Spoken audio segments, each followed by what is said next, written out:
ஒரு காமராஜருக்கு வந்து கர்ம யோகின்னு சொல்கிறோம்.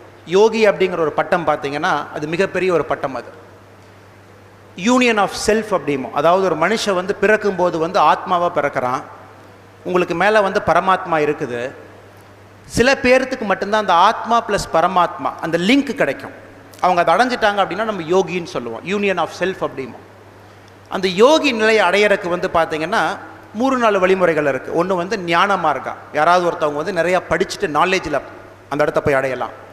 இன்னொன்று பக்தி மார்க்கம், ரொம்ப பயங்கரமாக பக்தி ஈடுபாடில் வந்து அந்த இடத்த அடையலாம். இன்னொன்று கர்ம மார்க்கான்னு சொல்கிறோம். ஏன் கர்ம யோகி, கர்மா ப்ளஸ் யோகி? கர்ம யோகினா காமராஜரை பார்த்தீங்கன்னா 1952 வந்து நம்ம சீஃப் மினிஸ்டர் ஆஃப் தமிழ்நாடு. ஏன் அந்த பர்டிகுலர் பாயிண்ட்டை நான் சொல்கிறேன்னா, நிறைய இளைஞர்கள் இருக்கீங்க, யங்ஸ்டர்ஸ் இருக்கீங்க.